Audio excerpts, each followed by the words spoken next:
ጽኑ መልክ ያምራል ደም ግባት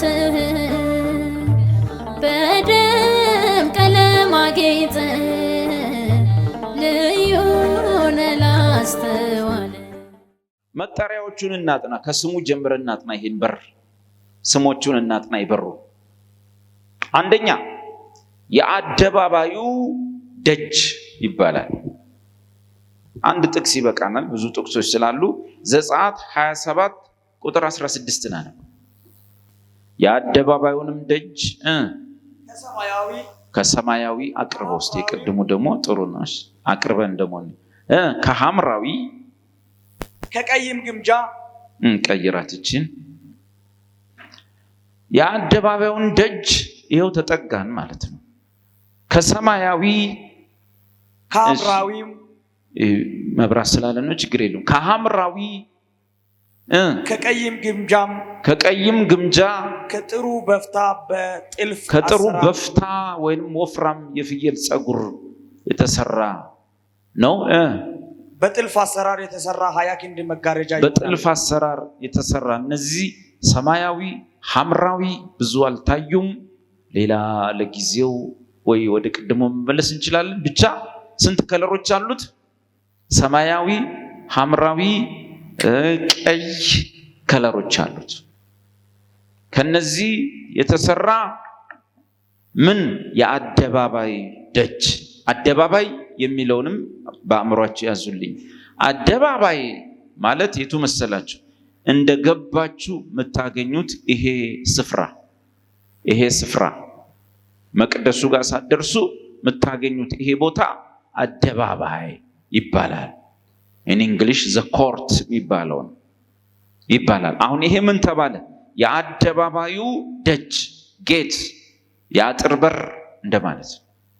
ሁለተኛው የመገናኛው ድንኳን ደጃፍ ተብሏል። ዘኍልቍ 3:25 ደጃፍ፣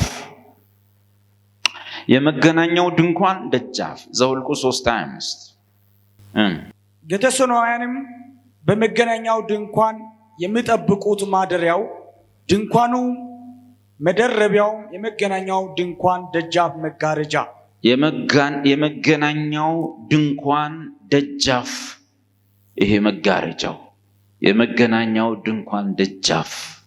ቅድም ደግሞ ያልነው የአደባባዩ ደጅ። ባጭሩ ደጅ፣ ደጃፍ እንግሊሽ ጌት። እዚህ ስንገባ ግቢው ጋር የነበረው መግቢያ በሩ ትልቁ። ስለዚህ የአደባባዩ ደጅ ወይንም የመገናኛው ድንኳን ደጃፍ ይባላል። ባጭሩ የመገናኛው ድንኳን በር አለው፣ ደጃፍ አለው። አሁን እነዚህ ነገሮች በቁጥር በነጥብ እያጠናናቸው እንሄዳለን። አንደኛ በሩ ወደ አደባባዩ የሚያስገባ ብቸኛ መግቢያ ነው። ሳላብራራ ቅድም እንደተረዳችሁኝ በትንሹ ተረድታችሁኛል። በሩ ወደ አደባባዩ የሚያስገባ እዚህ ጋር መግባት የሚፈልግ ማንም ሰው ወደ አደባባዩ የሚያስገባ ብቸኛ መግቢያ ነበር። ከበሩ ውጭ ወደ ማደሪያው የሚቀርብ ማንኛውም ሰው በዚህ በር በኩል ካልመጣ ወደዚህ የሚቀርብ ማንኛውም ሰው የሚያገኘው ረጅም የሚሸፍነውን ግድግዳ ብቻ ነው።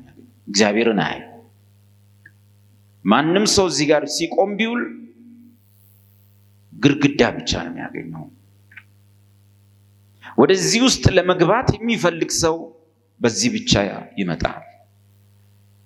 እነዚያ በዙሪያ ያየናቸው ነጫጭ መጋረጃዎች እነዚህ ሰውን ግባ የሚሉ አይደሉም።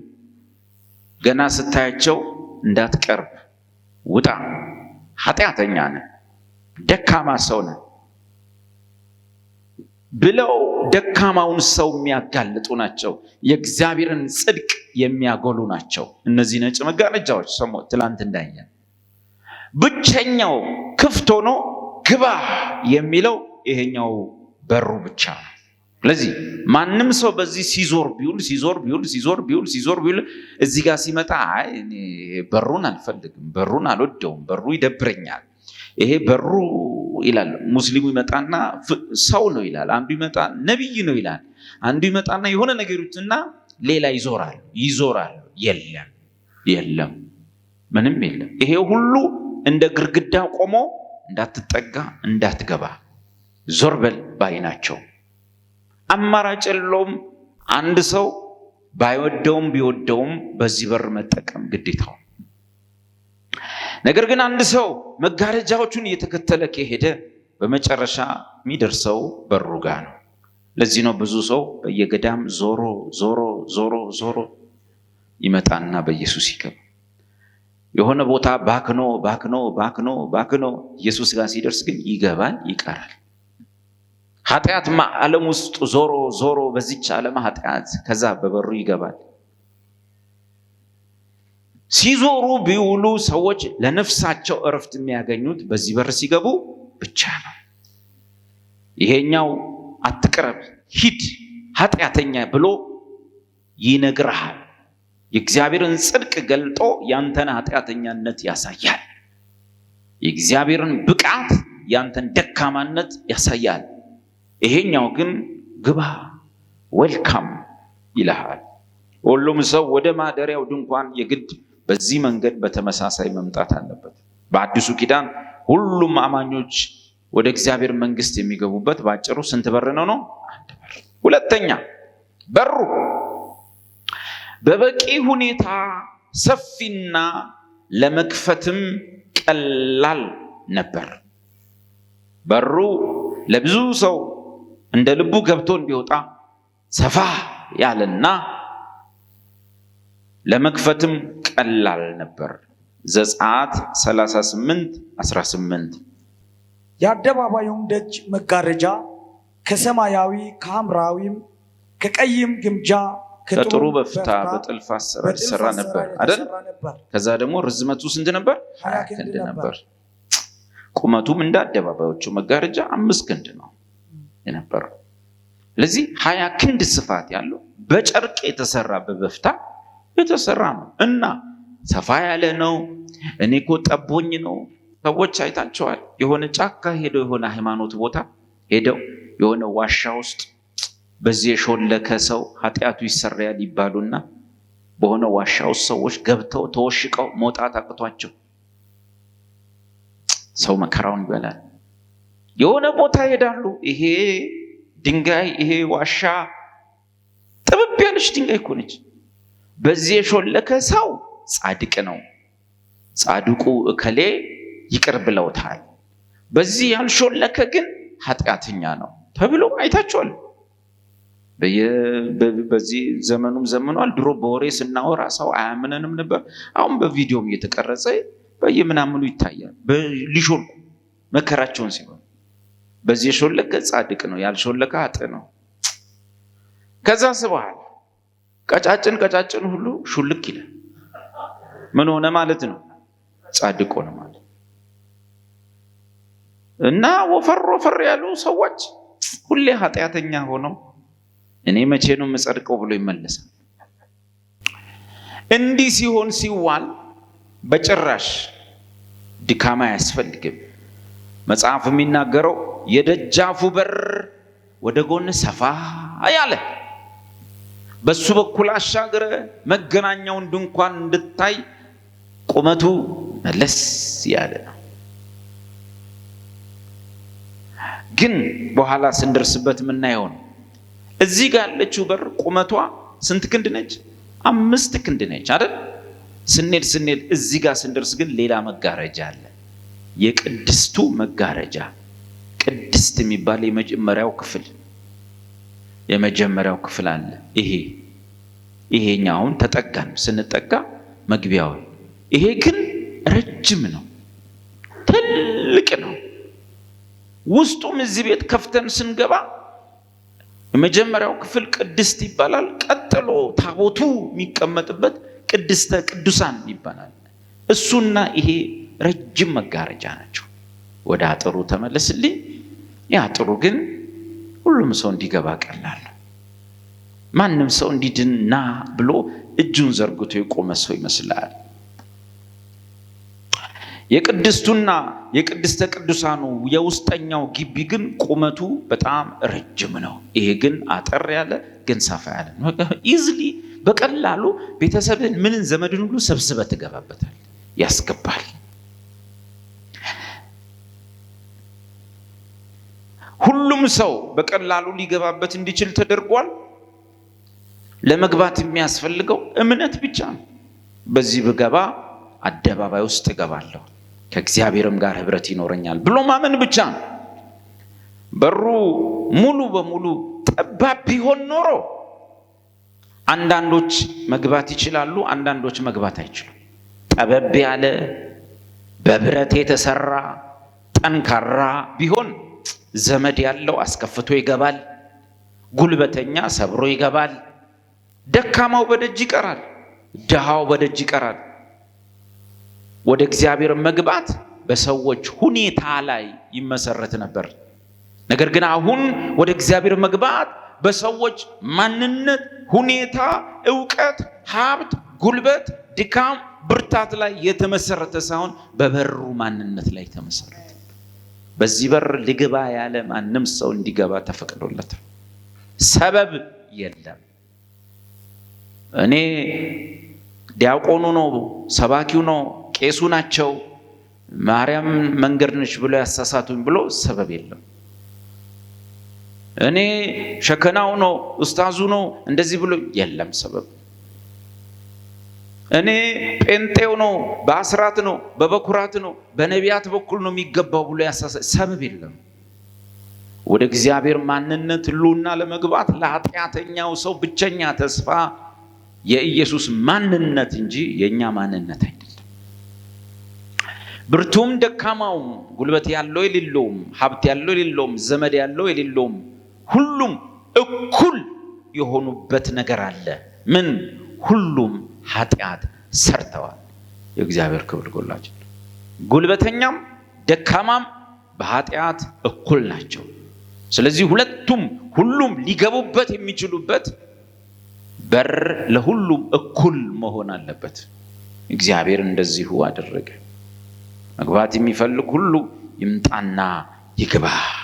ራእይ 22:17 ማንም የተጠማ ቢኖር ይምጣ፣ የሕይወቱን ውሃ እንዲሁ በነፃ ይውሰድ። ኢየሱስ የሚያምኑበትን ሁሉ ወደ አባቱ ማስገባት ይችላል። ኤፌሶን ምዕራፍ 3:12 ወደዚህ እንዴት እንግባ? ወደዚህ በር፣ በዚህ በር እንዴት እንግባ? ኤፌሶን ምዕራፍ 3:12 አንብልኝ። በእርሱም ዘንድ ባለ እምነታችን በኩል እስቲ ድገመው። በእርሱም ዘንድ ባለ እምነታችን በኩል በመታመን ድፍረትና መግባት በእርሱ አለን። ድገመው። በእርሱም ዘንድ ባለን እምነታችን በኩል በመታመን ድፍረትና መግባት በእርሱ አለን። በእርሱም ዘንድ ባለ እምነታችን የሚያስፈልገው ይሄ ነው። በኩል በመታመን አንድ፣ ማንን ተማምነን? በሩን። ሁለተኛ በፍርሃት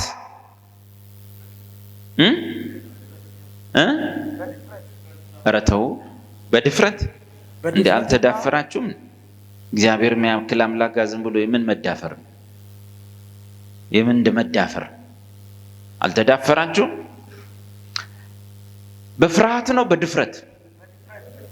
በእርሱም ዘንድ ባለ እምነታችን በኩል በመታመን ድፍረትና መግባት በእርሱ አለን። ምንድነው እንድንደፍር ያደረገው? በበሩ ላይ ያለን እምነት። ማን ነው እዚህ ውስጥ በመፍራት ነው መግባት ያለብን የሚለው? በኢየሱስ ላይ እምነት የሌለው ሰው፣ ራሱን እያየ መጣ ሰው፣ በሩን ያላየ ራሱን ያየ። ወደ አብ ለመግባት ምን አለን ይላል ሌላ ቦታ? ድፍረት አለ። ዕብራውያን ምን ይላል? አንድ ጊዜ ባቀረው መስዋዕት እንደዚህ አድርጎናልና ከዚህ በኋላ ወደዛ ለመግባት በምን? በድፍረት። ጭራሽ እንግሊዘኛው ላይ አሹራንስ አለን፣ ዋስትና። ግን ያኔም የእስራኤል አባቶች አንወርስም አንገባም ብለው ይፈሩና አያምኑም ነበር። ባለማመናቸው ጠንቅ አልገቡም። ዛሬም እንዲሁ ነው። ኢየሱስን እመነው አትጠራጠረው፣ አፍህ እያመነ በልብህ አትክዳው ብሏል ተስፋዬ ጋቢሶ። በአፋችን ላይ ኢየሱስ ጌታ ነው፣ ኢየሱስ ያድናል፣ በሩ ኢየሱስ ነው። በሩ ኢየሱስ ነው የሚለው የሚመጣልን ኦርቶዶክስ ስናገኝ ለጭቅጭቅ ማርያም በር አይደለችም ኢየሱስ ነው በሩ። ግን እርግጠኛ ነህ በሩ ላንተ እሱ ነው? አሁን ጽድቅህን አትቆጥርም? ስትደክም ድራሽ ይጠፋ የለ? ስትበረታ ደግሞ ይሄን ሁሉ ሰው ኮንነህ ከኔ ወዲህ ጻድቅ የለም ትል የለም? እኛስ ስንበረታ በራችን ኢየሱስ፣ ስንደክምም በራችን ኢየሱስ። በርትተንም ይከፈታል፣ ደክመንም ይከፈታል። እንደ አሮጊት አጎንብሰን መተን ይከፈታል፣ እንደ ጎረምሳ ተወጣጥረንም ያው ነው በሩ ለሁሉም። እና መጽሐፍ የሚናገረው በእርሱ ዘንድ ባለ እምነታችን በኩል ይህን እምነታችሁን ማንም እንዳያስጥላችሁ። በነገራችን ላይ በክርስቶስ ላይ ያለንን መታመንና እምነት የሚያስጥለን ሙስሊም አታገኙ። የትኛውም ሙስሊም እኛን ማስጣል አይችልም። እምነታችንን፣ ድፍረታችንን በክርስቶስ ላይ ያለን በክርስቶስ ላይ ያለንን እምነትና ድፍረት ማንም ኦርቶዶክስ ሊያስጥለን አይችልም። እናውቃለን። ጨርሶ ሊያስጥለን እንደማይችል እናውቃለን። ምን ያህል ብርቱ እንደሆነ እናውቃለን። የሚያስጥለን ጴንጤ ነው። በራስ ጽድቅ ላይ እንድትቆም ደግሞ እኮ የራሳቸው ጽድቅ ቢኖራቸው ጥሩ እኮ ነው። እኛ በህይወት ምን በልጣቸው ሰዎች ናቸው እኮ ደርሶ የጽድቅ ጠበቃ የሚሆኑት። በህይወት ምን በልጣቸው ሰዎች እና ሁሉ ጊዜ ክርስቶስ አንድ እንደተሰቀለ ሆኖ ይዩት። መግባት ስታስብ በሩ ይታይ። መንገድ ሲጠፋህ ኢየሱስ መንገድ ነኝ ብሏል። ጽድቅ ሲርብህ እኔ ህይወት እንጀራ ነኝ ብሏል። ምንድን የምትፈልገው? መንፈሳዊ ራቆትነት ተሰማ፣ ሼም ተሰማ፣ ክርስቶስን ልበሰው። ክርስቶስ ልብሳችን ተብሎ ተጽፏል። የሆነ መላና ዘዴ አትጠቀም። ለሁሉም መንፈሳዊ ጉድለትህ እግዚአብሔር የሰጠው መፍትሄ አንድ ነው። ኢየሱስ ሁሉም ነው። መጽሐፍ ነው የሚለው ኢየሱስ ሁሉ ነው፣ በሁሉ ነው። ሁሉ ነው፣ በሁሉ ነው። ሁሉ ነው። ስለዚህ በሁሉም ሰው ችግር ላይ በየሰው ችግር አይነት እሱም የተለያየ መፍትሄ ሆኖ ራሱን ያቀርባል። ኢየሱስ ጽድቅ የራበው ሰው ሲያገኝ እንደዚህ ይላል። እስቲ ኢየሱስ አሁን ጽድቅ የራበው ሰው፣ ጽድቅ የጽድቅ ጠኔ የያዘው ሰው ኢየሱስ ሲያገኘው እንደዚህ ይለዋል አይለው? ሰውየው ጽድቅ ነው የተራበው፣ ራበው። ኢየሱስ መጥቶ እንደዚህ ይለዋል፣ እኔ አልፋና ኦሜጋ ነኝ ይለዋል አይለው? መጽሐፍትን ያጠና ሰው፣ ራእይን ያጠና ሰው፣ ሁሉ ነው በሁሉ ነው የሚለውን ያጠና ሰው፣ የጽድቅ ረሃብ ጠን የያዘውን ሰው ኢየሱስ መጥቶ እኔ አልፋና ኦሜጋ ነኝ አይለው? ጽድቅ ነው የራብ። ኢየሱስ መጥቶ ምን ይለዋል? እኔ የህይወት እንጀራ ነኝ፣ የሚበላኝ ቢኖር በህይወት ይኖራል። እዛ ጋር ደግሞ አንድ ሰው ቆሟል፣ መንገድ ጠፍቶት። ሙስሊሙ መንገዱ በዚህ ነው ይለዋል። ኦርቶዶክሱ ደግሞ እነዚህ ሁሉ መንገድ ናቸው ይለዋል። ጆቫው ደግሞ መንገዱ በዚህ ነው ይላል። ሰውየው መንገድ ጠፍቶት ቆመ። ኢየሱስ እዛ ሰው ጋር ይመጣል። ምን ይለዋል? ለዛ ሰውዬ የነገረውን እኔ የህይወት እንጀራ ነኝ ይለዋል አይለው? አይለው። ምንድን ነው የሚለው? ሰውየው መንገድ ነው የጠፋው። ኢየሱስ ምን ይላል? እኔ መንገድ ነኝ፣ በእኔ በቀር ወደ አብ የሚመጣ ማንም የለም። ስለዚህ ሙስሊምም መንገድ አይደለም፣ ኦርቶዶክስም መንገድ አይደለም፣ ጴንጤም መንገድ አይደለም፣ ካቶሊክም መንገድ አይደለም። መንገድ የሕያው እግዚአብሔር ልጅ ኢየሱስ ነው። ይሄው ኢየሱስ የሆነ ቦታ ጋር ሲገለጥ በዛ ሰውዬ ሁኔታ እኔ እንደዚህ ነኝ ይላል።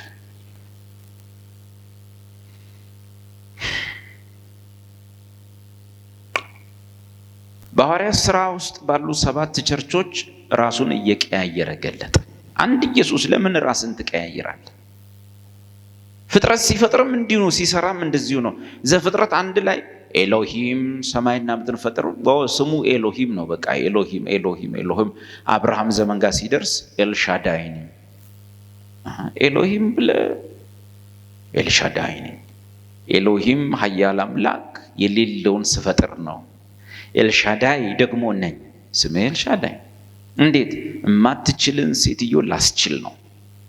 በቃ ስሙ ኤልሻዳይ ነው። ኤልሻዳይ ነው። ኦኬ ኤልሻዳይ ነው። በቃ ኤልሻዳይ 2 ስም አገኘ። ኤሎሂም ኤልሻዳይ። ኦኬ በዚህ ነው ኤሎሂም ኤልሻዳይ። ከዛ ሙሴ ጋር ስምህ ማን ነው ሲለው ስሜ ያለና የሚኖር። ለምንድን የሚቀያይረው? ለምንድን በቃ በአንድ ስም አይገላግለን? እሱ ሌሎች አምላኮች ቢኖሩ መጠሪያ ስም ይወጣለት ነበር። ግን እግዚአብሔር እስካሁን መጠሪያ ስም የለውም። እግዚአብሔር ስምህ ማን ነው ስትለው ራሱን ነው የሚነግርህ። እኔ እንደዚህ ነኝ። ስምህን እኮ ነው ያልኩት እኮ። እንዴ ኃያል አምላክ ማለት እኮ ማንነትህ ነው እንጂ ስም አይደለም። እና ስምህ ማን ነው? ኃያል አምላክ። ስም የለህም? እንደኛ አበበ፣ በቀለ፣ ቶሎሳ። ኃያል አምላክ። ሙሴ ያለና የሚኖርማ ያህዌ ማለትማ ያለና የሚኖር ማለት ነው። እና ስምህ ግን ማን ነው አለ። ያለና የሚኖር ነው። አሁን ስትልከኝ ለላከኝ ሰዎች እጄ ያለና የሚኖር ላከኝ ስላቸው ስሙ ማን ነው ቢሉኝስ? ያለና የሚኖር ላከኝ በላቸው። ያለና የሚኖር ስም ነው፣ እሱነቱ ነው፣ እሱ ራሱ። እግዚአብሔር እንደኛ በቀለ ማሞ የሚባል ስም የለውም፣ እስካሁን የለውም። በቦታው ላይ ማንነቱን ነው የሚነግር። ከዛኛ ስም ነው ብለን እንቀጥላለን። ምን አማራጭ አለ? ስም ስለሌለው ምን ታደርጋለህ? ስምህ ማን ነው ሲሉት ስሜ እግዚአብሔር ነው። በግዕዝ ማለት ነው። እኛ ብናደርገው ስሙም እግዚአብሔር ነው። እግዚአብሔር ኃያል ነው። ስሙ እግዚአብሔር ነው። እኛ ግዕዝ ስለማናቅም እንደ በቀለ እንደማሞ መስሎናል። እግዚአብሔር፣ እግዚ ጌታ፣ ብሔር ዓለም።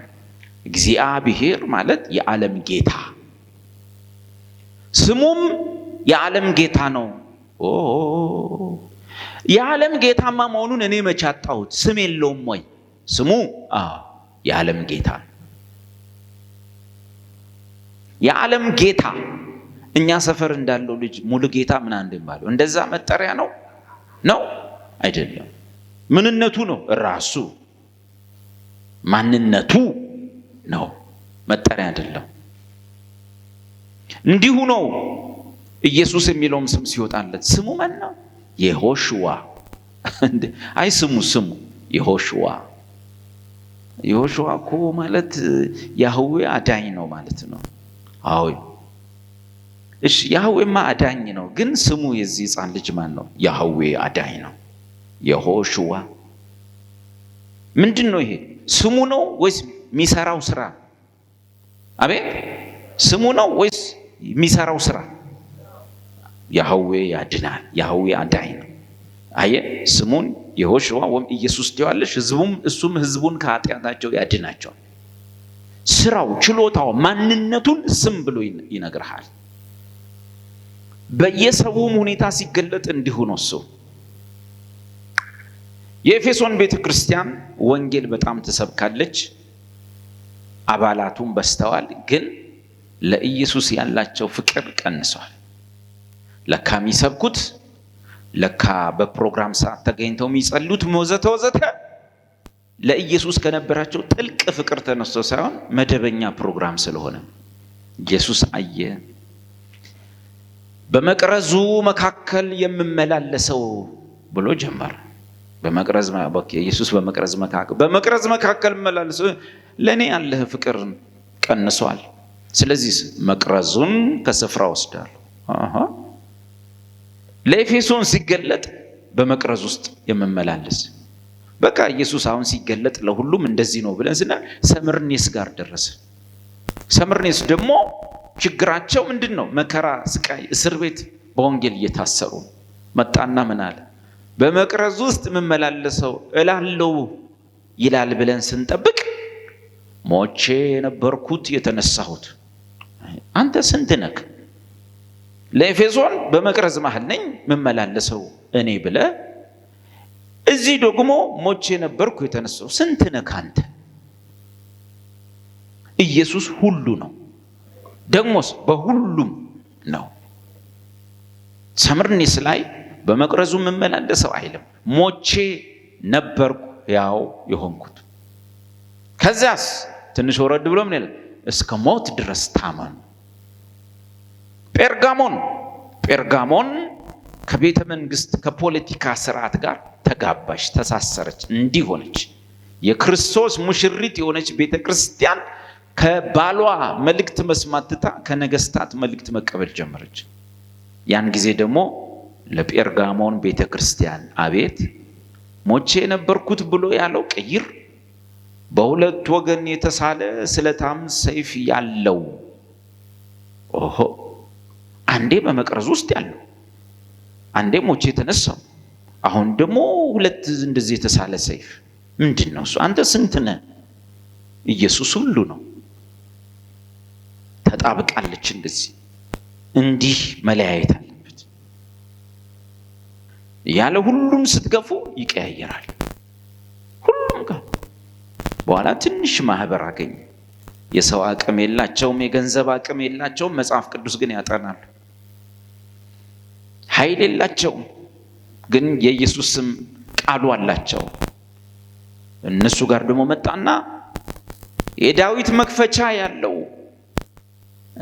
እዛ ሰይፍ ያለው እዛ መቅረዝ ያለው እዚህ ደግሞ የዳዊት አንተ ስንቱን ያለ የዳዊት መክፈቻ ያለው ከከፈተ የሚዘጋ ከዘጋ የሚከፍት የለውም። ቃሌና ስሜ ያለህና አገልግሎት በርሰጥቻለሁ ተባሉ። ኢየሱስ ሁሉ ነው፣ በሁሉ ነው። እነዚህ ሁሉ ነገሮች እሱ ናቸው። እግዚአብሔር ሆይ ኢየሱስን አብዛው፣ ኢየሱስን አተልቅልን፣ ኢየሱስን አሳየን። ስለዚህ በሩ በቀላሉ የሚገባበት ስለሆነ በእርሱ ዘንድ ባለ እምነታችን በኩል በመታመን ድፍረትና መግባት በእርሱ አለን። ድፍረቱን ያገኘ ነው፣ መግባቱን ያገኘ ነው። በማን ላይ ባለን መተማመን ነው? በእርሱ ባለን ምንድን ነው? መተማመን ነው። ጥቅስኒ ዕብራውያን 10:19 ምን ይላል? እንግዲህ ወንድሞቼ ሆይ በመረቀልን በአዲስና በሕያው መንገድ ወደ ቅድስት በኢየሱስ ደም በመጋረጃው ማለት በሥጋው በኩል እንድንገባ ድፍረት አለን። አሁን የፈለኩት ምን የምትለውን ቃል ነው? በእነዚህ ነገሮች ውስጥ ለማለፍ ምን አለን ነው? ለመግባት ድፍረት። ፍርሃት አለን ነው? ድፍረት። ኦኬ። አንዳንድ ሰዎች ምን ያስባሉ መሰላችሁ? ፍርሃት በመጽሐፍ ቅዱስ ውስጥ እንደተገሰጸ አያውቁ። እንደውም ፍርሃት የክርስትና ጥሩ መለኪያ ነው ብሎ ያምናሉ። ወደ እግዚአብሔር ለመቅረብ መፍራት የክርስትና ወይም የጥሩ ክርስቲያኖች መልክ ይመስላቸዋል። በመጽሐፍ ቅዱስ ውስጥ የተነቀፈና የተወገዘው ነገር እግዚአብሔርን ባለማመን የሚመጣ ፍርሃት ነው። ጥቅስ ታሪኮቹን ስለምታውቁ ነግራችኋለሁ። ፍርሃት በመጽሐፍ ቅዱስ ውስጥ የኃጢአት ውጤት ነው። ፍርሃት በመጽሐፍ ቅዱስ ውስጥ የኃጢአትን ውጤት ኢየሱስ ከከፈለው በኋላ ፍርሃት ያለማመን ውጤት ነው። በደም ስሙ። አንዳንድ ሰዎች እስቲ ወገኖቼ ወደ እግዚአብሔር በመፍራት በመንቀጥቀጥ እንቀርባለን፣ እስቲ መዝሙር እንዘምራለን። በመፍራት በመንቀጥቀጥ እስቲ ተንቀጥቀጡ፣ በፊት እንገባለን በመፍራት በሉ እስቲ በመፍራት ሲባል አንዳንድ ሰው ልክ በነገራችን ላይ እግዚአብሔር አይታለልም፣ እግዚአብሔር አይሸወድም። በመፍራት ስላልክ ፈርቶኛል ብሎ አያምንህ። ያውቃል። ከዚህ ስትወጣ ማን እንደሆንክ ያውቃል። ማንን ነው የምንሸውደው? እንደው ይሄ አጉል ማስመሰል ጥሩ ነው?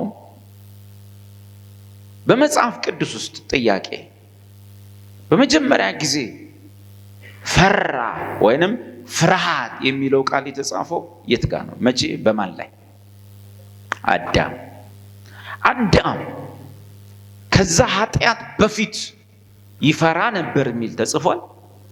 ፈርቶ ሸሸ ይላል፣ ሮጠ ይላል አይ። መቼ ነው የጀመረው? ኃጢአትን ካደረገበት ጊዜ ጀምሮ እግዚአብሔር እኮ አልሸሸውም።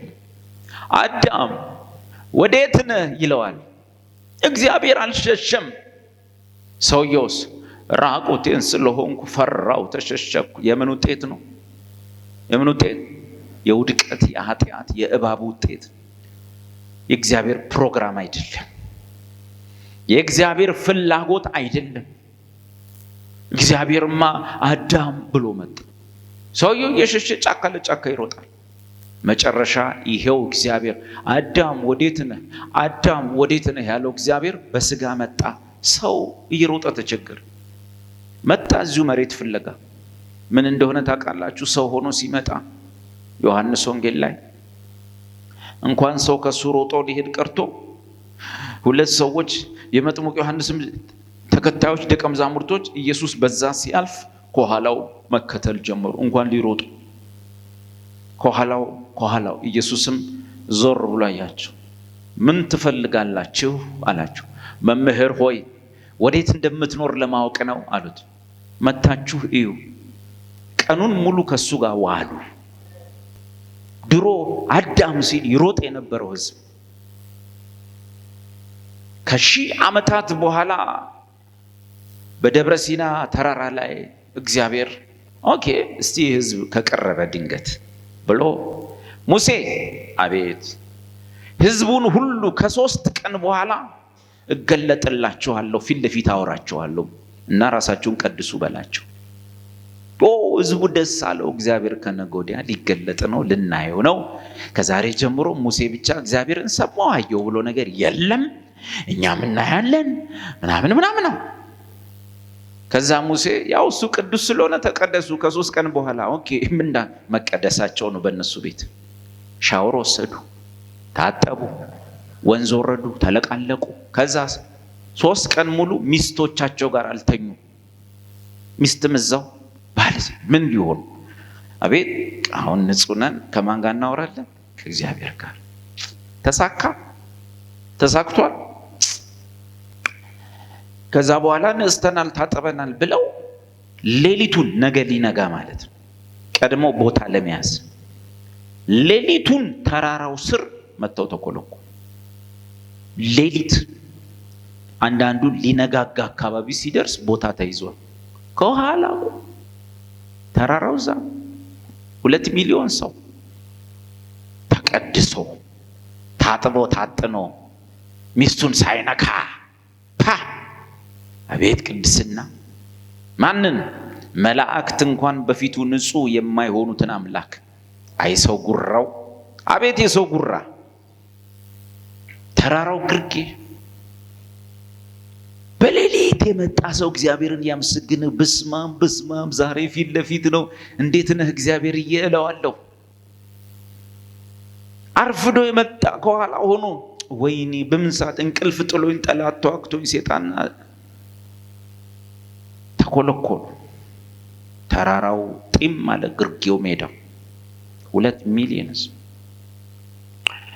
አቤት እግዚአብሔር እኮ አይጫወትብህ። እግዚአብሔር የዛን ቀን መጣ አልመጣም።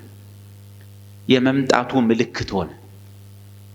ድንገት ሰዎቹ እንዲህ ተራራው ላይ ሆኖ ሲል ነጋጋ፣ ሰማዩ ደመቅ ማለት ጀመረ። ከዛ በኋላ ከጥግ የሆነ ጥቁር ደመና ስፖንጅ የሚመስል መጽሐፉ ሊዳሰስ የሚችል ይለዋል። ወፍራም ጥቁር ደመና እየተጠቀለለ የተራራው አናት ላይ ሙሉን አገሩን ሸፍኖ እየተጠቀለለ መጥቶ ሲል የሰው ልብ ቱብ ቱብ እንደዚህ አይነት ደመና አይተዋው ጀመረ ማለት ነው። እግዚአብሔር እኮ አልመጣም።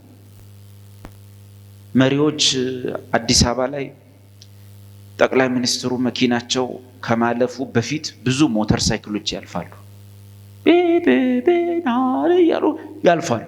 እሳቸው ይመጣሉ ስል የለም። ሌሎች ዳራራራ የሉም። እሳቸው የሆኑ እንትኖች ይመጣሉ የሚያማምሩ የሉም። በኋላ ላይ እሳቸው ታልፋለች። እንዲሁ አምላክ እግዚአብሔር የእስራኤል ቅዱስ ሳይገለጥ በዛ ቦታ ላይ ቀድሞም የሆኑ ነገሮች መታየት ጀመሩ። ደመናው መንከባለል ጀመር፣ ይፈላልሃል። ከዛ ከደመና ውስጥ ትንሽ ቆይቶ ማን እንደሚነፋው አይታወቅም። ከጥግ እስከ ጥግ መለከት መነፋት ጀመር።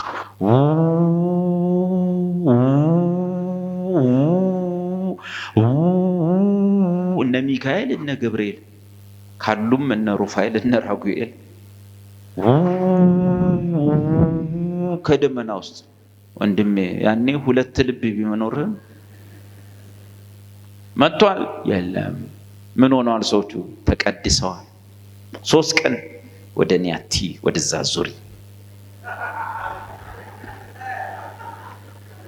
ምን ነው የእስራኤልን አምላክ ከነገ ወዲያ ፊት ለፊት ነው ማወራው። ተኮሳተሩ።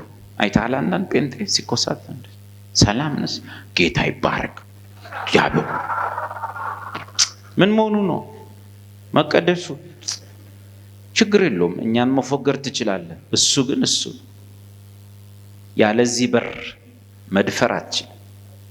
በዚህ ላይ ባለህ እምነት ካልሆነ በቀር መግባት አትችልም። 3 ቀን ሙሉ የተኮሰታተረው የእስራኤል ሕዝብ እግዚአብሔር ሳይመጣ ባሉት ምልክቶች ልቡ ሊፈርጥ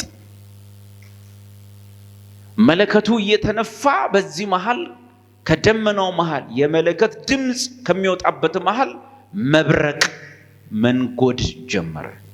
መብረቅ እየተወረወረ የተራራውን አናት ጫፉን እዚህ ተራራው ላይ እንዳለ ጫፉን መምታት ጀመረ። አንድ መብረቅ ሲጮህ ታውቃላችሁ ሰው የሚያወጣውን ድምፅ። በኢየሱስ ስም በስመ አብ ወወልድ ወመንፈስ ቅዱስ በመሃል ሁሉም ሃይማኖቱን ይጠራል። ያን ቀን ግን ምን የሚያካክል ነጎድጓድ እየተምዘገዘገ ያንጸባረቀ የተራራውን አናት ተራራው መንቀጥቀጥ ጀመረ። ያሉበት ጀመረ።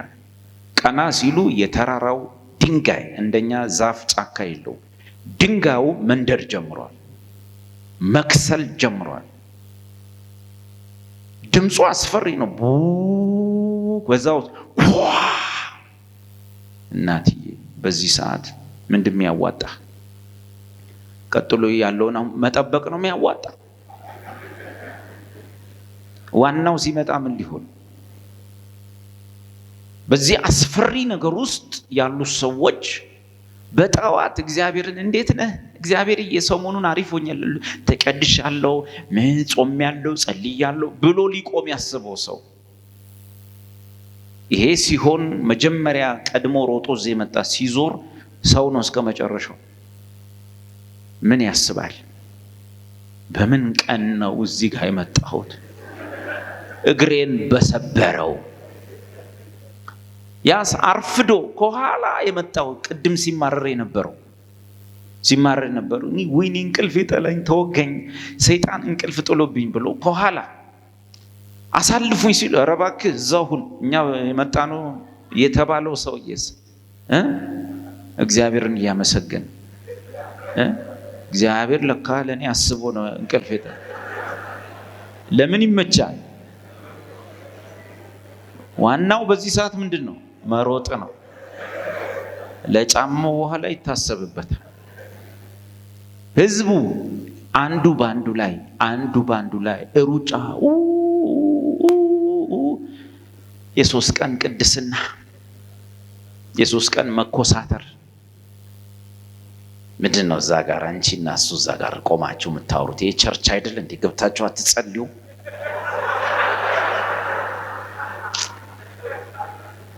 ራሱ ቆሞ አዋርቶ ያገባ ሰውዬ እኮ እንደ አንተ እንዳታገባ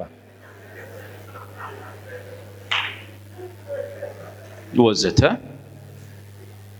የሶስት ቀን ቅድስናችሁ ነች ውጤቷ።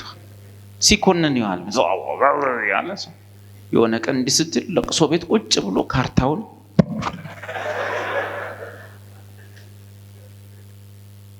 በእርሱ በኩል ባለን እምነት የሶስት ቀን እንኳን እግዚአብሔር እኛ ማናምንህም በመሰራው ቲያትር በእርሱ ዘንድ ባለ እምነታችን በኩል በመታመን ድፍረትና መግባት በእርሱ አለን። እንግዲህ ከቅዱሳን ጋር ባለ ሀገሮችና የእግዚአብሔር ቤተሰቦች ናችሁ እንጂ እንግዶችና መጻተኞች አይደላችሁ። በእርሱ ስራ ወደ አብ መግባት አለን ተብሎ ተጽፏል። ያን ቀን ጠፋ፣ ህዝቡ ተረጋገጠ። አንዱ ባንዱ ላይ አንዳንድ ሰዎች ሄደው ሙሴ እግዚአብሔርን ተመለስ በለው እንዳይመጣ በቃ ከዛሬ ጀምሮ እግዚአብሔርን መስማት አንፈልግም፣ አንተ ተናገረን፣ አንተ እየሰማ ተናገረን። ሙሴ ምን አለ? ኧረ ዛሬው ይለያል። ምን አለ? እኔ ራሴ እፈራለሁ እንቀጠቀጥማለሁ። ድሮ በድምጽ ብቻ ነበር የምሰማው፣ ለካ ሲመጣ እንደዚህ ጉድ ነው። ሙሴ ራሱ በዚህ ሁኔታ እግዚአብሔር ተገልጦልኝ አያውቅም። ተንቀጠቀጠ። የሶስት ቀን ቅድስና ተሯሯጡ፣ አንዱ ባንዱ ላይ። ከዛች ቀን በኋላ እግዚአብሔር እንዴት ነው አሁንስ ትመጣላችሁ ቢል ምንድን ነው? ኧረ እናቴ አይሆንም። አየ እግዚአብሔር ድሮም ከሰው የመሸሽ ፍላጎት የለውም። ማን ነው የሚሸሸው? አባታቸው አዳም ጫካ ውስጥ ሮጦ ጠፋ። አዳም ወዴት ነው? ራቁት ፈርቼ ተሸሸ። እስራኤል ምን ሆኖ? ፈርተው ተበተኑ። ፍርሃት ኃጢአት ያመጣው አንድ በአዳም፣ ሁለተኛ በራስ ጽድቅ ለመቆም ስትፈልግ የሚመጣ ነው እንደ እስራኤል። በድፍረት የምንገባ ሰዎች ግን በማን ላይ ባለን እምነት ነው? እግዚአብሔር ልጅ ላይ ባለን እምነት። ትምክታችን እሱ ነው፣ በራችን እሱ ነው። እግዚአብሔር ሆይ ኢየሱስን ብቻ አሳየን። አይናችንን ከአቡዬ ከተክልዬ ላይ እንዳነሳ አይናችንን ከኛም ላይ አንሳ። ስንበረታ በጸጋህ ነው እና እንደዛ ነው። ሶስተኛ ነጥብ፣ በሩ ውብ ነበር። ልክ እንደ አዳኙ እንደ ኢየሱስ እጅግ ውብ ነበር። ኢየሱስ ውበቱ ጸጉሩ፣ አፍንጫው፣ ጥርሱ በሚል የሚገለጥ አይደለም። የኢየሱስ ውበቱ አብን መምሰሉ ነው። ኢየሱስ የኖረው የጽድቅ ሕይወት ውበቱ ነው እና ውብ ነው፣ ማራኪ ነው፣ የሚያሸሽ አይደለም። ማናቸውንም ደካማ ሰው ማቅረብ የሚችል ውበት አለው። እናንተ ደካሞች ሸክማችሁ የከበደ ሁሉ ወደ እኔ ኑ እኔም አሳርፋቸዋለሁ የሚል ማራኪ ነው። የሚያሸሽ አይደለም፣ የሚያስፈራ አይደለም። ሕፃናቱንም አቅርቧል፣ ቀራጮችና ጋለሞቶችን አቅርቧል። በሩ ውበቱ ደስ ይላል። ማንም ሰው ወደሱ እንዲቀርብ የሚያስችል ስለሆነ የመግቢያው በር ውበት፣ የዚህ በር ውበት በኃጢአት በረሃ ደክሞ የመጣውን ያንን ሰው እኔ በሩ ነኝ፣ በእኔ የሚገባ ሰው ቢኖር ይድናል፣ አይዞህ የሚል ይመስላል። ዮሐንስ 10:9 ላይ እንደተጻፈው። ሶስተኛው። አራተኛ በሩ ልዩ ነበር። በሩ በአደባባዩ ዙሪያ ካሉት ከሌሎች መጋረጃዎች ዙሪያ ካሉት ጋር ሊምታታ አይችልም። ግልጽና ልዩ ነበር። በሩን ማንም ሰው ሊሳሳት አይችልም። በሩ እሱ እንደሆነ በከለሩ ልዩ ስለሆነ ይታወቃል። ማንም ሰው እኔ በሩን እኮ አላስተዋልኩትም አላወቅኩትም ሊላችሁ ወንጌል ያልሰማ የለም። ሁሉም ቢያንስ ኢየሱስ የሚለውን ስም ያውቃል። ነገር ግን ሊገቡበት አልፈቀዱ፣ አላመኑበት። ስለዚህ በአደባባዮቹ ላይ ቀለሞቹ ከለሮቹ ጎልተው ስለሚታዩ ኢየሱስ አያደናግርም። አብንና ኢየሱስን በግልጥ መለየት ይቻላል። ድንግል ማርያም የጌታችን ኢየሱስን እናትና መድኃኒታችንን ኢየሱስን በግልጥ መለየት ይቻላል። ኢየሱስ መደባለቅ አይችልም። ኢየሱስ አያምታታም። ብቸኛ በር ነው መሆኑ ሌሎች በሮች እንደሌሉ የሚያምታታ አይደለም፣ ግልጽ ነው። ደማቅ በሆነ ውበት፣ ደማቅ በሆነ የጽድቅ ብቃት እና በድፍረት በተነገረ በሩ እኔ ነኝ በሚል ንግግር ኢየሱስ ይታወቃል። ኢየሱስ ክርስቶስ ልዩ ነው። ያደረገውን፣ የተናገረውን፣ የሰራውን ነገር እሱ ማን እንደሆነ በደንብ ያሳያል። ኢየሱስ ያደረገውን ያደረገ የለም። ኢየሱስ እንደተናገረው የሚናገር ማንም ሰው የለም። እርሱ ሁሉን ቻይ አምላክ ነው። እንደርሱ ያለ ማንም የለም። ከእርሱም በቀር አምላክ የለም። የሰራውን ስራ ማንም አላደረገም። ቅድም እንዳልኳችሁ እርሱ የተናገረውን ማንም አላደረገም። መጽሐፍ ቅዱስ እንደሚናገር ማለት ነው። ይህ ሰው እንደተናገረ ከቶ ማንም አልተናገረም ብለው ተደነቁ። እውነታቸውን። ይህ የምናውቀው የናዝሬቱ ኢየሱስ አይደለም? ታዲያ ይችን ጥበብ ከወዴት አመጣት ተባባሉ። ኢየሱስን ሊያስሩት የተላኩ ወታደሮች አንድ ጊዜ ምን እንደሆነ ኢየሱስ እኮ መጨረሻ በገዛ ፈቃዱ ታሰረ እንጂ ብዙ ጊዜ ተሞክሯል። በአንድ ወቅት ግን ሊይዙት የሄዱ ሰዎች ሄዱና ኢየሱስ ክርስቶስ የሚባለውን ይዛችሁት አስራችሁ ነው ተብሎ ወታደሮች ተላኩ። ሄዱ። የሚሰብክበት ቦታ ሰው ግር ብሎ ቆሟል። እነሱም ቆሙ፣ ሊይዙት ማለት ቆመው አልቀሩም። ሰው በስብከቱ ጭልጥ፣ ልባቸው ጥፍት፣ ሊይዙት ሄዱ ወታደሮች። ፕሮግራሙ ሲያልቅ ወደ ቤት አልመጡም። ጋሻ ጦር ይዘው ልክ ሲደርሱ አዛዦቻቸው ጋር ወይ ድንግጣል። የታል ይዛችሁት አልመጣችሁም ሲሏቸው ምንድን ያሉት? ይዘነው መተናል አልመጣንም አላሉ። ይዛችሁት አልመጣችሁም እንዴ ሲሏቸው ምን አሉ? ዓለም ከተፈጠረ ጀምሮ እንደዚህ አይነት ሰው ወይም እንደዚህ ሰው ከቶ ተናግሮ አያውቅም ብለው መለሱ። እንደዚህ አይነት ስብከት፣ እንደዚህ አይነት ንግግር፣ እንደዚህ አይነት ትምህርት እኛ ሰምተን አናውቅም። ጥያቄው ይዛችሁት አልመጣችሁም ወይ? መልሱ እንደዚህ ሰው ከቶ ማንም ተናግሮ አያውቅም። ኢየሱስ ልዩ ነው። ኢየሱስ ይለያል።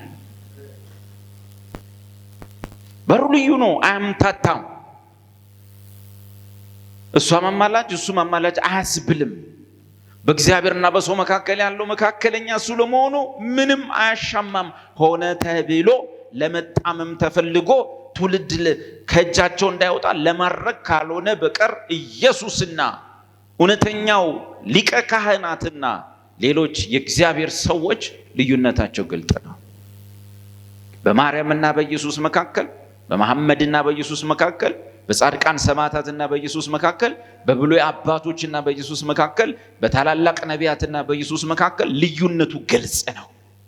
ምንም ያምታታ ነገር የለም።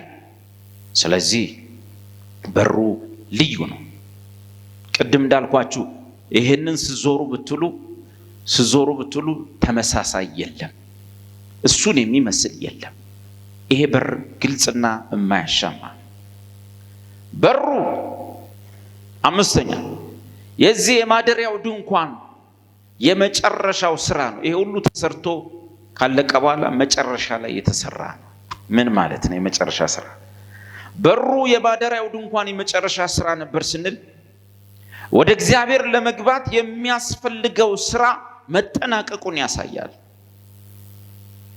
ይሄ ሁሉ ተሰርቶ መጨረሻ ላይ ነው የሰራው። ምን ማለት ነው? ይሄ ሁሉ ተሰርቶ ካለቀ በኋላ መጨረሻ ይሄ በር እንዲህ ተደርጎ ተከፍቶ ሰራ። የሚያሳየው እዚህ ውስጥ የተሰሩ ስራዎች የተጠናቀቁና የተፈጸሙ ስለሆኑ መግባት ይቻላል ነው። መግባት ይቻላል። የድሮዋ ድንኳን ከውስጥ ያለችው ዝግ ሆና የተቀመጠችበትን ምክንያት ሲያሳየን የሚጠቅም ነገር ስላለው ነው። ዕብራውያን መጽሐፍ ላይ ምዕራፍ 9 ላይ ይህም ለአሁኑ ጊዜ ምሳሌ ነው፣ እንዲሁም መባና መስዋዕት ይቀርባሉ፣ እንዲሁም እስከ መታደስ ዘመን ድረስ የተደረገ ስለ ምግብና ስለ መጠጥ ስለ ልዩ ልዩ መታጠብ የሚሆኑ የሥጋ ስርዓቶች ብቻ ናቸውና የሚያመልከውን ወይም እስራኤላዊውን ሰው በህሊና ፍጹም ሊያደርጉት አይችሉም። ቁጥር 8 ላይ ግን ከፍ ብሎ ፊተኛይቱ ድንኳን እቺ በዚህ ገና ቆማ ሳለች ወደ ቅድስት የሚመራው መንገድ ገና እንዳልተገለጠ መንፈስ ቅዱስ ያሳየናል ምናምን ይላል። አሁን ይሄን ንባብ የሚያሳየው እነዚህ ነገሮች ወደ እግዚአብሔር ስለ መግባትና ስለ አለመግባት የሚያሳዩ ናቸው። እዛ ጋር ያለው የቅድሙ በር የመጨረሻው ስራ ሆኖ ነው በሩ የተከፈተው። ምን ማለት ነው?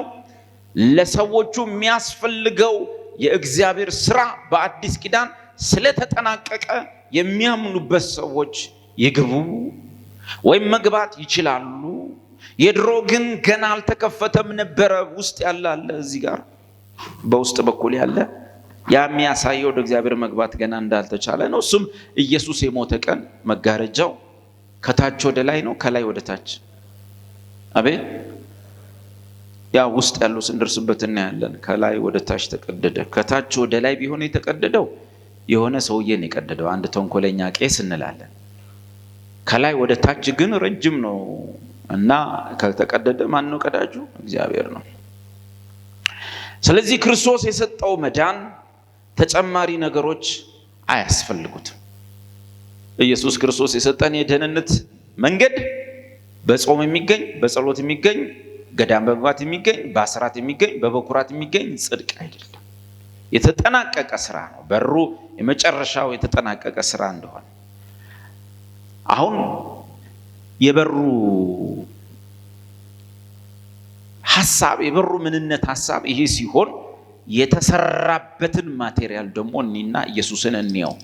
በሩን ዲቴል ማን ነው የሚለውን እኒ የተሰራበትን ቁሶች የተሰራበትን ማቴሪያሎች እናጥናቸው።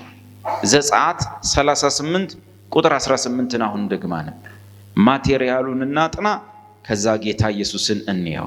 የአደባባዩም ደጅ መጋረጃ ከሰማያዊ አንድ ያዝልኝ ተመሳሳይ ቁሳቁሶች ወይም ማቴሪያሎች ይሄንን መጋረጃ ስሙ። ይሄን ለመስራትና ቅድም ቅድስተ ቅዱሳኑና ቅድስቱ ጋር ያለው መጋረጃ የተሰሩበት ማቴሪያል ተመሳሳይ ነው፣ ግን አሰራሩ ይለያያል። ተመሳሳይ ቁሳቁሶች ነው የተጠቀመው። የቀለሞቹ አይነቶች ተመልከቱ። እነዚህ አሁን ወንድሜ ሲያነብ የምትሰሟቸው ቀለማት መሲህ ሆኖ የሚመጣውን ወይም የመሲሁን የኢየሱስ ክርስቶስን የተለያዩ ማንነቶቹን የሚገልጡ ናቸው። የሚመጣው መሲህ የሚመጣው ክርስቶስ ይህንና ይህን የሚመስል ነው እሱ። ስለዚህ በደንብ መለየት ትችላላችሁ። እሱ እንደ ኢሳይያስ ነቢይ ብቻ አይደለም፣ እሱ እንደሆኑ አባቶች ወይም እሱ የሆነ አንድ ታዋቂ እንደዛ አይደለም። እሱ ይሄ ነው፣ በዚህ መስፈርት እሱ እንደሆነ ታውቁታላችሁ ብሎ ለመናገር የተሰጡ ቀለማት ናቸው እንጂ እግዚአብሔርን የሚያክል አምላክ፣ ትልቅ አምላክ፣ ሰማያትን ያደመቀ አምላክ ታች ወርዶ ስለ ጥልፍ ስራ፣ ስለ ፈትል ስራ በጨርቅ ላይ ስለሚጠልፍ ጥልፍ እግዚአብሔር ጭንቅ ኖሮበት አይደለም። he don't care። ግን እግዚአብሔር በዛ ውስጥ የሚያወራው ስለ ኢየሱስ ክርስቶስ ምንነት ነው። የሚመጣው መሲህ እንደዚህ አይነት ነው። ከለሮቹ ይተረጎማሉ። የቀለማቱ ተምሳሌት የሚመጣው መሲህ ኢየሱስ ክርስቶስ ምን እና ማን እንደሆነ እንድናቅ ነው። ቀለማቱን አንብልኝ። ከሰማያዊ ከሐምራዊም ከቀይም ግምጃ ከጥሩ በፍታ በጥልፍ አሰራር የተሰራ ነበር። ይሄን የሚያዘው ማን ነው? እግዚአብሔር። መጀመሪያ ቀን ላይ የነበራችሁ ታውቃላችሁ። ሙሴ ከራሱ ተነስቶ ምንም አይነት ነገር እዚህ ላይ መጨመር መቀነስ አይችልም። እግዚአብሔርን የሚያክል ትልቅ አምላክ ምን አለው? መጀመሪያ ምን ቀለም? ሰማያዊ በሰማያዊ ቀለም የሚሰራለው ምናልባት ከለሮቹን ዳውንሎድ ስናድርግ ያፈዘዛቸው ነው። እዚህ ጋር እነዚህ ትንሽ ሰማያዊ ናቸው። አጠገብ የነበሩት ፒንክ እንትን ነበሩ፣ ሐምራዊ ነበሩ። ይሁን ሐምራዊውን እንተርጉም፣ ማን ነው ሰማያዊውን እንተርጉም። ምን ያሳያቸዋል? በሩ ሰማያዊ ነው። በሰማያዊ ከለር የተዝጎረጎረ ነው። ምን ያሳያቸዋል? ስለ ኢየሱስ ምን ትረዳላችሁ? ጥቅሶችም እስቲ ልሰጡ ይሞክሩ። ኢየሱስ ከዚህ ነው ከላይ ነው? ዋው! በሩ ወይም መሲሁ ከዚህ አይደለም። አብርሃም ከዚህ ነው፣ ይስሐቅ ከዚህ ነው። መጥምቁ ዮሐንስ ኢየሱስን ምን አለው? ስለ ኢየሱስ ምን አለ? እኛ ከምድር ነን፣ የምድሩን እንናገራለን፣ እሱ ግን ከላይ ነው፣ ከሰማይ ያየውና የመሰከረውን የተመለከተውን ይመሰክራል አለ። ጳውሎስ ኢየሱስን ምን አለ? የቀደመው አዳም ከመሬት መሬታዊ ነው፣ ኢየሱስ ግን ከሰማይ ሰማያዊ ነው። ያ መምህር ኢየሱስ ካስተማረው በኋላ ምን አለ? አንተ መምህር ሆነ ከሰማይ እንደተላክና ምን አለ? ኢየሱስ እንደቀደሙት ነቢያት ከምድር ምድራዊ አይደለም። የተነገረውን የሚነግር ብቻ አይደለም፣ ያየውን እና የሰማውን ሁሉ መጥቶ ይነገረን ነው። እና ይሄ በር አንድ ትልቅ የሃይማኖት መሪ አይደለም። ይሄ በር አብርሃም የሚባል አንድ ትልቅ አባት አይደለም። ይሄ በር ሙሴ የሚባል አንድ ትልቅ የሕዝብ መሪ አይደለም። ይሄ በር ከሰማይ ሰማያዊ። መጨረሻም ወደዛው ሲሄድ መጽሐፍ የሚናገረው ሰማይ ሊቀበለው ይገባዋል። ለምን? ክብሩ ያ ከላይ በስጋ የመጣ ነው። ስለዚህ ጌታችን ኢየሱስ ክርስቶስ ብቻ ነው ከሰማይ ሰማያዊ እና ከዚህ የተነሳ ሌላ በር አንፈልግም። ማንም ሰው በእንትናም መዳን ይቻላል፣ በእንትንም መዳን ይቻላል፣ በእከሌም መዳን ይቻላል፣ ባንተም መዳን ትችላለህ ሲል የለም። በሩ በሰማያዊ ፈትል የተፈተለ የተሰራ ነው። ቀጥሎስ ያለው ከለር ሐምራዊ። በመጽሐፍ ቅዱስ ውስጥ ሐምራዊ የነማን ልብስ ነው? የነገስታት ልብስ ነው። ድሃ አይለብሰው፣ አገር የማይገዛ ሰው አይለብሰው። ሐምራዊ የባለጠግነትና የንግስና ልብስ ነው። ይህ ኢየሱስ መኖሪያ የሌለው ኢየሱስ ወፎች ማታ ጎጆ ሲሳፈሩ፣ ቀበሮች፣ ሽኮኮዎች ወዘተ ሮጠው ቤታቸው የቆፈሩት ጉድጓዱ ሲገቡ ራሱን የሚያስጠጋበት ዘመድ የሌለው ኢየሱስ፣ ራሱን የሚያስጠጋበት ቤት የሌለው ኢየሱስ ባለጠጋ እንደሆነ እናውቃለንን? ሰማይና ምድርስ የሱ ገንዘብ እንደሆነች ጎረቤቱ ያውቅ ነበርን? ይሄንን ሰማይና ምድር የፈጠረውን ምድር በሰዓቱና በጊዜው ዝናብ እያዘነበ ትልሟን ሁሉ የሚያረሰርስ የሚያጠጣ ጌታ ያን ቀን ተጠማው ሲል ባለጠጋ እንደነበረ ዓለም ታውቅ ነበርን? በፈራጅ ፊት የቆመው እሱ ፈራጆችን የሚሾም ንጉሥ እንደሆነ ማን ያውቅ ነበር? ጲላጦስ ልፈታህም ላስርህም ስልጣን አለኝ ሲል ኢየሱስ በልቡ ምን አስቦ ይሆን? የምድር ነገስታት ሁሉ ገዢ ነው ይለዋል ዮሐንስ ራእይ ላይ።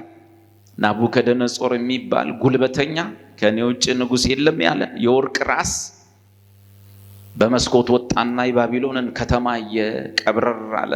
ይህች ባቢሎን እኔ በብርታቴ በእውቀቴ በምኔ በመንትሴ በቅበጥሴ የሰራዋት ከተማ አይደለችምን ሲል ክርስቶስ ወጣ።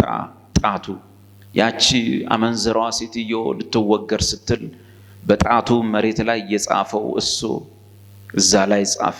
ማኔ ተቄል ኡፋርሲን ማኔ ተቄል ፋሬስ የሚለው በእኛ ጻፈ። የንጉሱ ወገብ ተፈታ።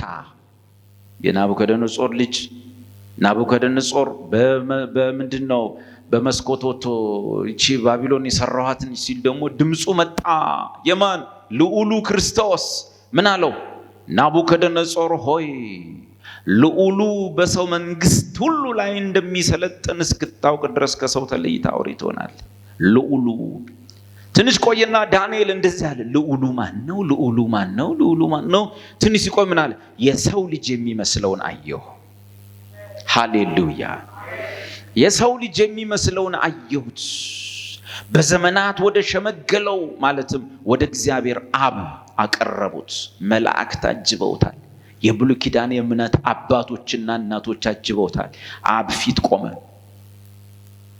በምድር ላይ ያሉ ህዝቦችና ወገኖች፣ ቋንቋዎች ሁሉ ይገዙለት ዘንድ ስልጣን ተሰጠው። ይህ ልዑሉን በራእይ መጽሐፍ ላይ ምን አለው? የምድር ነገስታት ሁሉ ገዢ። ታውቃላችሁ ጲላጦስ ንጉስ ነበር አልነበረም? ጲላጦስ ንጉስ ነው አገረ ገዢ? ንጉሱ ማን ነው? ቄሳር ነው። ሮም ላይ ነው ያለው። ይሄ ምንድን ነው? ተወክሎ ከሰው ብር እየሰበሰበ ለቄሳር የሚልክ ገዢ ነው። በገዢው ፊት የነገስታት ንጉስ ቆመ። ገዢው ግን አያውቅ። እኔ እኮ ላስርም ልፈታም ስልጣን አለኝ። ኢየሱስ በልቡ ምን አስቦ ይሆን? እንዴት አይቶት ይሆን? አይሰው ጉራው እና ይህ በሰው ፊት ታስሮ እንደ ወንጀለኛ የቀረበው የዓለምን ነገስታት ሁሉ የሚሾምና የሚሽረው እሱ እንደሆነ ያውቁ ይሆን? ማን አወቀ? በኢሳይያስ መጽሐፍ እንደተጻፈ ከትውልዱ ማን አስተዋለ? የዛን ጊዜ ከነበረው ትውልድ እሱ የሰማያት ሁሉ መጋቢ እንደሆነ፣ የምድር ሁሉ መጋቢ እንደሆነ፣ ለመላእክት እንጀራቸው እንደሆነ፣ ለሰው ልጆች በዚህ ምድር ላይ ያለውን ነገር ሁሉ የሚሰጣቸው እሱ እንደሆነ፣ ከእርሱ ውጭ የተፈጠረ ምንም ነገር የሌለ እንደሆነ ማን አወቀ? ነገር ግን ይህ የተገፋው፣ ይህ እንደ ምስኪን የቆመው፣ ፍጥረቱን ሁሉ ተራራውን አልብሶ ሳሩን፣ ቅጠሉን፣ ዛፉን ያለበሰ ጌታ ልብሱን ሲገፉት እሱ ባለጠጋ እንደነበር ማን አወቀ? ልብሱን ለገፈፉት ሰዎች ክብራቸው፣ ሞገሳቸው፣ የለበሱትን ብጣቂ ጨርቅ የጣለላቸው እሱ እንደሆነ ማን አወቀ? ያለበሳቸውን ገፈፉት፣ የፈጠራቸውን ሰቀሉት። የሕይወትን ራስ ሰቅላችሁ ገደላችሁታል። የሕይወትን ራስ the author of life ማለት ማናቸውም ሕይወት በእርሱ ቃል የመጣ ነው። እሱን ግን እንዴት ሞትክ እና የእናንተ በር ዓለም ላይ ረዳው ይችላል፣ ዓለም ላይ ያውቀው ይችላል። ሐምራዊ ፈትል ያለው የነገስታት ንጉስ፣ ባለጠጋ፣ የጌቶች ጌታ፣ የለበስነውን ሁሉ የጣለልን እሱ ነው። የበላነውን ሁሉ የሰጠን እሱ ነው።